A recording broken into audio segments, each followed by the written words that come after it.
Before Tanya Zoovers became known to the public as Tanya Skelton, the mother at the center of one of Michigan's most haunting missing children cases, she had already lived through a difficult and complicated chapter of her life. Long before her marriage to John Skelton, Tanya had been married once before. From that earlier marriage, she had 2 daughters, but the relationship did not last. After a period marked by deep personal struggles, including her criminal conviction in the 1990s, Tanya's first husband filed for divorce. When their marriage ended, he was granted custody of their daughters, placing Tanya on a path of rebuilding and redefining her life. John Skelton had also been previously married and had 1 daughter from that marriage. His failure to pay child support to his first wife had landed him in jail for short stints before. Years later, Tanya would marry John Skelton, and together they would have 3 boys: Andrew, Alexander, and Tanner. The marriage deteriorated, and by 2011, Tanya was granted sole custody of the children. But the custody dispute that followed would ultimately lead to the disappearance of all 3 boys, an event that would capture national attention and permanently alter the lives of everyone involved. Tanya's past, her previous marriage, her struggles, and her efforts to move forward became part of a larger and more tragic story, one still marked by questions that remain unanswered to this day. During their messy separation, John filed for custody of their 3 sons, citing the fact that Tanya was a registered sex offender. In 1999, she was convicted of 4th-degree criminal sexual conduct for having sex with a 14-year-old boy. The teen would do handyman work on rental properties Tanya and her ex-husband owned. Some believe that John was truly concerned for the welfare of the boys, but Tanya has stated to the media that he knew about her arrest history prior to even marrying her. Brothers Andrew, Alexander, and Tanner Skelton went to spend Thanksgiving of 2010 with their father, John Skelton, under an agreement with their mother, Tanya Zoovers. But when the long weekend ends, the boys never come home. Police respond immediately. An Amber Alert is issued. Officers search John's home and find a scene that raises far more questions than answers. There's growing anger at the boys' father, John Skelton, who says he gave the boys to a mystery woman he has an internet relationship with. There was information we developed very quickly that gave us the indication that that was not a factual story. She has been inside once, though, with police, and she could not believe what she saw inside.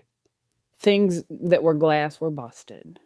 The big curio cabinet was smashed to pieces along with everything that was inside of it. Just something didn't seem right. Things didn't add up in the houses, and the story that he was giving just didn't add up as well. Disturbing items, contradictory notes, and a father whose story shifts by the hour. John first claims he gave the boys to a woman to protect them. Then he insists he handed them to a mysterious group. Investigators find no evidence that any of it is true. This is his Facebook page, and it says, "I love my wife very much. May God and Tanya forgive me." The search widens fast.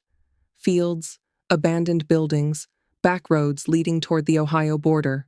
Volunteers join officers in freezing November winds.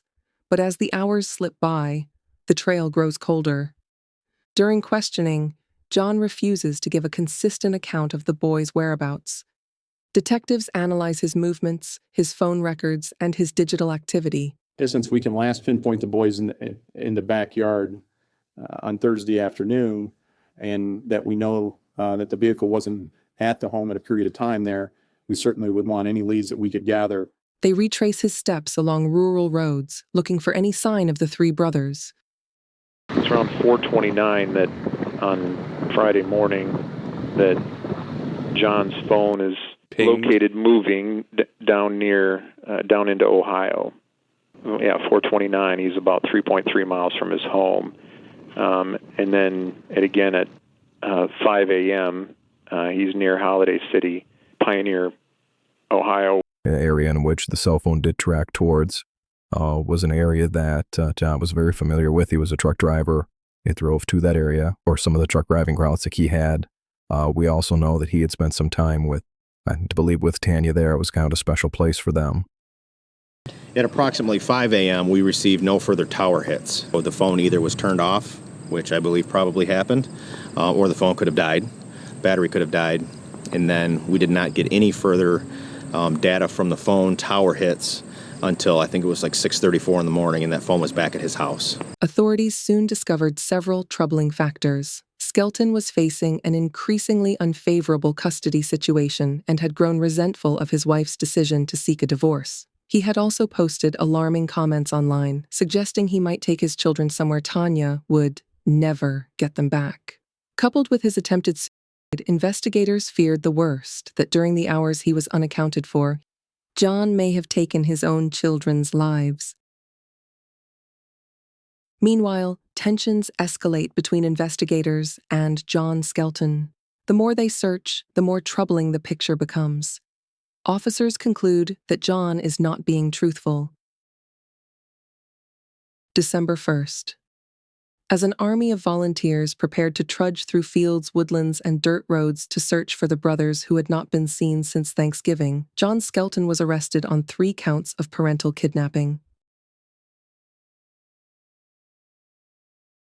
In 2011, John Skelton was tried in Lenawee County, Michigan, in connection with the disappearance of his sons, Andrew, Alexander, and Tanner.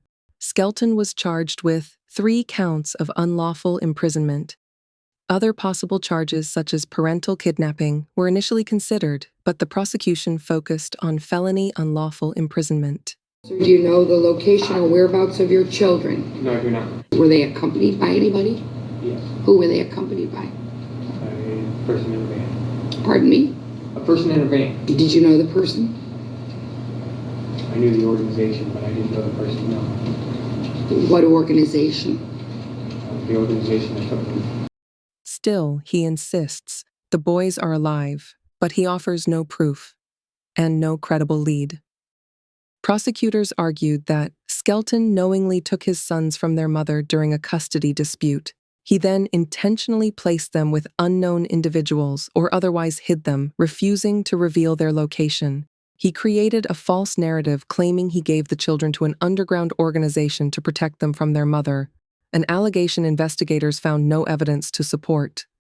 Investigators testified that Skelton had attempted suicide the same weekend. His statements were inconsistent and often contradictory. There was no evidence his claimed organization existed.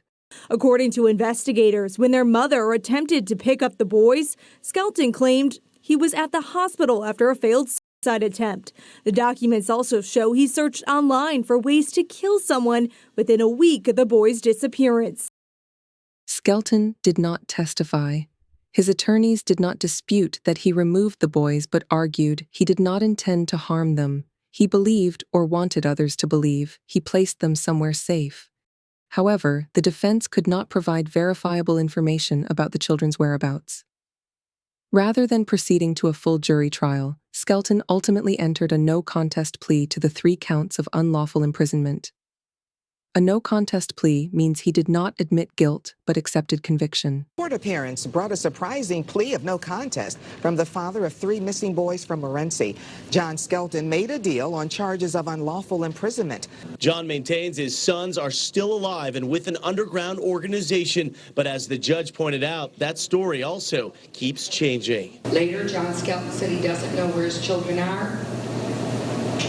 He is said to say the children will hibernate until they graduate. John was the last one to have seen them alive. Back in July, when John pleaded guilty to kidnapping charges, the judge revealed potentially damaging statements John made to law enforcement soon after his sons vanished. He said the boys could be found in a schoolhouse, a 2-story brick building. Later, he asked if the investigators searched a park. Later again, he drew images from what he referenced as dreams and/or nightmares, saying the boys may be near or behind a dumpster. John Skelton would return to court in July of 2011 for his sentencing in the kidnapping charges. You have refused to answer me truthfully. These 3 children remain missing. Judge Margaret Noe eviscerates John Skelton in court, calling him deplorable and duplicitous before handing down her sentence. You are hereby sentenced to the Michigan Department of Corrections to serve 120 to 180 months. Credit will be given for 289 days already served. John also got an earful from the assistant prosecutor. This is a man who courts the media like Charlie Sheen and a drunken vendor. The only real question today is whether Skelton is man enough to stand up and finally tell the truth so the mother knows what happened. And in perhaps the most dramatic moment of the morning, John's now ex-wife and the mother of the missing boys, Tanner, Alexander, and Andrew, 5, 7, and 9 years old, took the podium to confront John on what he did. Not 1 minute of the day for the past 9 months, 2 weeks, and 6 days have the boys been from my thoughts. I worry about them. Are they safe, warm, being fed, and most importantly, being loved? My fear is that the answer to these questions are no, because no one will ever be able to love those 3 precious boys like I do. John himself did not say much in his defense. I do love my boys.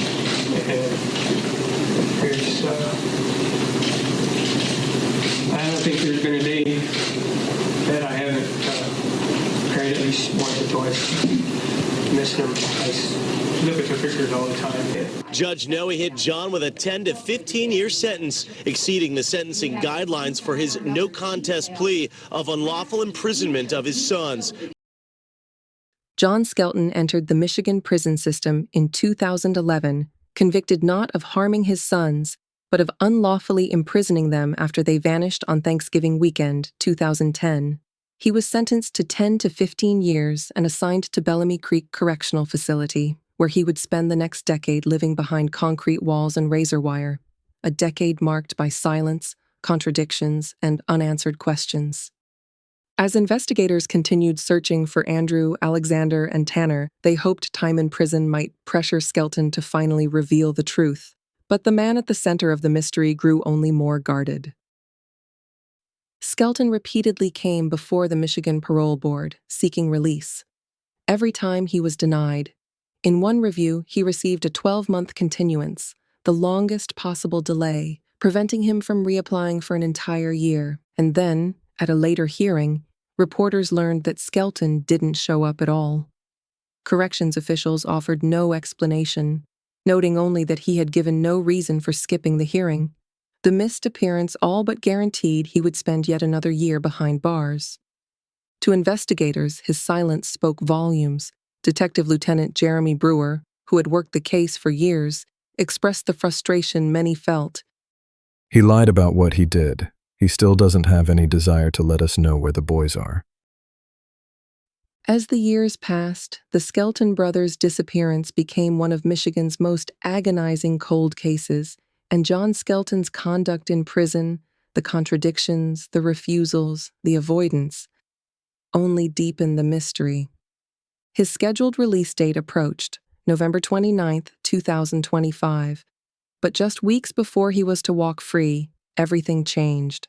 Prosecutors brought new charges, 3 counts of open murder and 3 counts of evidence tampering, ensuring that Skelton would not leave custody and signaling that investigators believed they had finally gathered what they needed to move the case forward.